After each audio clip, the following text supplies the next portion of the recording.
अस्सलाम वालेकुम welcome to अफ्राज food channel. अस्सलाम वालेकुम। இன்றைக்கி நம்ம சேனலில் ஒரு travelling vlog Dakshina Chitra living heritage museum பற்றி தாங்க பார்க்க போகிறோம். இந்த மியூசியம் பார்த்திங்கன்னா நம்ம சென்னை ஈசிஆர் ரோட்டில் எம்ஜிஎம் டிசி வேர்ல்டுக்கு பக்கத்துலேயே தாங்க இருக்குது. இதோட ஸ்பெஷாலிட்டி என்னென்னு பார்த்தீங்கன்னா நம்ம தென்னிந்தியாவோட கலை மற்றும் கட்டிடக்கலையை அப்படியே தத்ரூபமாக இங்கே வடிவமைச்சிருக்காங்க. இங்கே பார்த்தீங்கன்னா தமிழ்நாடு, கேரளா, கர்நாடகா, ஆந்திர பிரதேஷ்னு சொல்லிட்டு அங்கே இருக்க பழைய கால கட்டிடங்கள் எல்லாத்தையுமே இவங்க விலைக்கு வாங்கி இங்கே அப்படியே அதை ரீகன்ஸ்ட்ரக்ட் பண்ணியிருக்காங்க. 1996 டிசம்பர் மாதம் 14 தான் மெட்ராஸ் கிராஃப்ட் ஃபவுண்டேஷன் தான் இதை ஃபவுண்ட் பண்ணியிருக்காங்க. பப்ளிக்காக அதை ஓப்பன் பண்ணியிருக்காங்க. இதோட என்ட்ரி ஃபீஸ் பார்த்தீங்கன்னா 350 ருபீஸ். வாரத்தில் செவ்வாய்க்கிழமை தவிர மற்ற எல்லா நாளுமே காலையில் 10 மணிலேருந்து ஈவினிங் 6 மணி வரைக்குமே இருக்குங்க. இன்றைக்கி நாங்கள் எங்கள் தெரிஞ்சவங்களோட மேரேஜ் ஃபங்க்ஷன் இங்கே கண்டக்ட் பண்ணியிருக்காங்க, அதுக்காக வந்தோம்.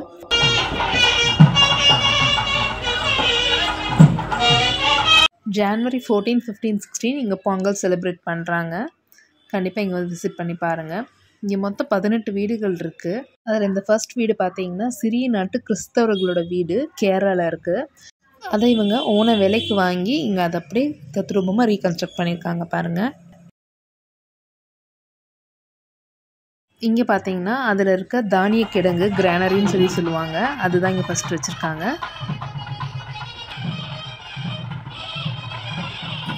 இந்த வீட்டில் இருக்க ஒவ்வொரு பொருளும் ஒரிஜினல் வீட்டில் இருந்து அதை அப்படியே எடுத்துகிட்டு வந்து இங்கே செட் பண்ணி வச்சுருக்காங்க.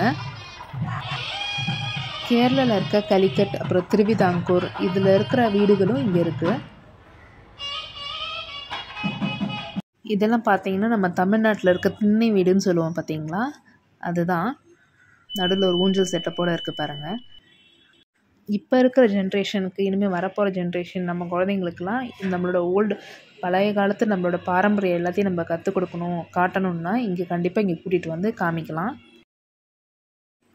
இதுக்குள்ளார என்ன இருக்குதுன்னு பார்த்தீங்கன்னா நம்ம தமிழ்நாட்டில் மொத்தம் 5 திணை வகைகள் இருக்குது. குறிஞ்சி, முல்லை, மருதம், நெய்தல், பாலை. இதில் ஒவ்வொரு இடத்தை சார்ந்த மக்களும் அவங்க யூஸ் பண்ண கருவி, இசைக்கருவிகள், அப்புறம் யூஸ் பண்ண பொருட்கள் இது எல்லாமே இங்கே வந்து வச்சுருக்காங்க மியூசியமாக. குறிஞ்சிங்கிறது வந்துட்டு மலையும் மலை சார்ந்த பகுதியும், அதில் வந்து குறவர் குறத்தீர்கள்லாம் இருப்பாங்க. அடுத்ததாக பார்த்தீங்கன்னா முல்லை காடும் காடு சார்ந்த பகுதியும். இதில் வந்து இருக்கிற பொருட்கள்லாம் பாருங்கள். இது ஒரு மியூசிக்கல் இன்ஸ்ட்ருமெண்ட், பறை, அந்த முழவுலாம் இருக்குது. அவங்க வழிபட்ட, அவங்க வணங்கிய தெய்வங்களோட சிலைகள் இதெல்லாம் இருக்குது. இங்கே பார்த்தீங்கன்னா பானை, மண்பானை, முறம், அப்புறம் பனை ஓலையிலே செய்யப்பட்ட கூடை, அரவைக்கல் இதெல்லாம் இருக்குங்க. அடுத்த ஏரியா பார்த்தீங்கன்னா மருதம், வயலும் வயல் சார்ந்த பகுதியும் சொல்லுவாங்க. இது வீணை தான் இதோட மியூசிக்கல் இன்ஸ்ட்ருமெண்ட்டாக இருக்குது. அடுத்தது பார்த்திங்கன்னா நெய்தல், இது கடலும் கடல் சார்ந்த பகுதியும், அதில் யூஸ் பண்ணுற படகு, அவங்க மீனவர்கள் யூஸ் பண்ணுற பொருட்கள், அந்த சங்கு முதல் கொண்டு எல்லாமே இங்கே காட்சி பொருளாக வச்சுருக்காங்க. அதே போல் பாலைவனத்தை சார்ந்த இடத்தை பற்றியும் வச்சுருந்தாங்க. இதில் பார்த்திங்கன்னா தமிழ் மொழியோட வரலாறு இருக்குது பாருங்கள். அ இ ஊரில் இருக்குது பார்த்திங்களா, மெய்யெழுத்துக்கள், உயிரெழுத்துக்கள். இது ஆரம்ப காலத்தில் எந்த வடிவத்தில் இருந்தது கூட அதை வந்து அப்படியே தத்ரூபமாக இங்கே வந்து எடுத்து வச்சுருக்காங்க. இங்கே பார்த்திங்கன்னா கல்வெட்டுக்கள் இருக்குது. மங்களம் இன்ஸ்கிரிப்ஷனில் அந்த காலத்தில் மங்களம் எழுத்துக்கள் அது வந்து எப்படி பொறிக்கப்பட்டிருக்கு அப்படின்னு சொல்லிட்டு கல்வெட்டாக இங்கே காமிச்சிருக்காங்க. அதுக்கு யூஸ் பண்ண உளி அது கூட இருக்குது பாருங்கள். அந்த காலத்தில் யூஸ் பண்ண ஓலைச்சுவடி இருக்குது. அதுக்கப்புறம் பார்த்திங்கன்னா பட்டயம் சொல்கிறாங்க, இது செம்பு பட்டயம். நம்ம காலத்தில் வந்துட்டு எப்படி தாய் டாக்குமெண்ட் வந்து எவ்வளோ முக்கியமானதோ, அந்த காலத்தில் இந்த செம்பு பட்டயம் தான் ரொம்ப முக்கியமானதான். நம்ம நிலம் விற்கிறதுக்கு வாங்கிறதுக்கு இதில் தான் வந்து எழுதி வச்சுருப்பாங்களாம். இங்கே பார்த்தீங்கன்னா நம்ம தமிழ்நாட்டில் நம்ம திண்ணை வீடுலாம் இருக்கும் பார்த்தீங்களா, அந்த மாதிரி ஒரு செட்டப் தான் இது.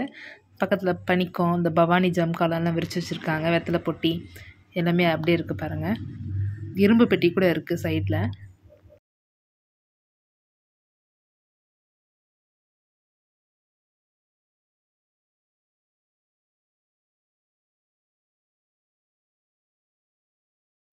இதுக்குள்ளே பார்த்தீங்கன்னா முகலாயர் காலத்தில் யூஸ் பண்ண மேட்டு, ப்ரேயர் மேட்டு இதெல்லாமே கூட இருக்குது.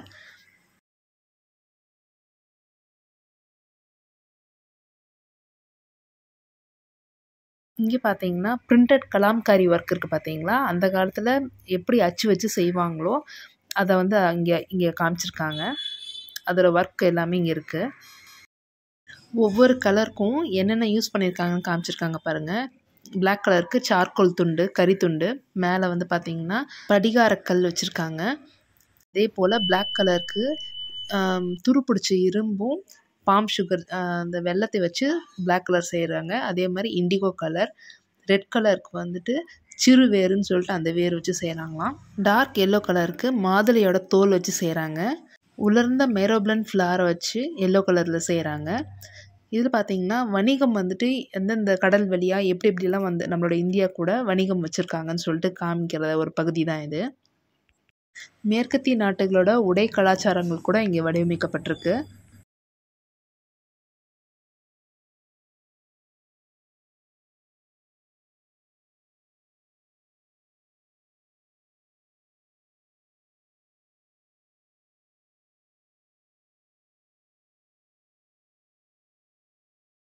அந்த காலத்தில் யூஸ் பண்ண ட்ரங்க் பெட்டிகள் கூட இங்கே அடுக்கி வச்சுருக்காங்க. ரொம்ப வருஷத்துக்கு முன்னாடி எழுதப்பட்ட ஜட்ஜ்மெண்ட் லெட்டருங்க இது. அதோடைய ஒரிஜினல் இது இங்கே வச்சுருக்காங்க. வீட்டுக்கு நடுவில் முற்றம் வச்சு இந்த மாதிரி சுற்றியோரம் அறைகள் இருக்கிற மாதிரி வீடெல்லாம் இப்போலாம் எங்கெங்கே பார்க்க முடியும். அந்த காலத்தில் ஃபேமிலி மெம்பர்ஸ் எல்லாருமே ஓய்வெடுக்கிற இடமா இருந்த திண்ணை தான் இப்போ வந்துட்டு ஹால், சோஃபா எல்லாமே மாறிடுச்சு. இந்த மாதிரி ஒரு திண்ணையில் பாட்டி பேர குழந்தைங்களாம் உட்காந்து விளையாண்டு சிரித்து பேசிட்டு அது ஒரு தனி சுகந்தாங்க. இந்த மாதிரி வீட்டில் இருக்க மரக்கதவுல இருந்து தூணில் இருந்து மேலே இருக்க நிலவு கட்டை வரைக்கும் எல்லாமே பர்மா தேக்கு, ஈட்டி மரம் இதை வச்சு தான் செய்கிறாங்க. இந்த ப்ளாகை இந்த செட்டிநாடு வீடோட கடைசியாக முடிச்சுக்கலாம். இந்த மாதிரி நம்மளுடைய பாரம்பரிய கட்டடக்கலையை நீங்களும் நேரில் பார்த்து கண்டு ரசிக்கணும்னு நீங்கள் நினச்சிங்க கண்டிப்பாக சென்னை ஈசிஆர் ரோட் முட்டுக்காட்டில் இருக்க தக்ஷண சித்ரா மியூசியமுக்கு கண்டிப்பாக வாங்க. இந்த வீடியோ உங்களுக்கு பிடிச்சிருந்துச்சுன்னா லைக் பண்ணுங்கள், ஷேர் பண்ணுங்கள், கமெண்ட் பண்ணுங்கள். இது வரைக்கும் நீங்கள் அஃப்ராஸ் ஃபுட் சேனல் சப்ஸ்கிரைப் பண்ணாட்டி மறக்காமல் சப்ஸ்கிரைப் பண்ணிக்கோங்க. அப்படியே பக்கத்தில் இருக்க பெல் ஐக்கானையும் ப்ரெஸ் பண்ணிக்கோங்க. ஜஸாக் அல்லாஹ் ஹைர்.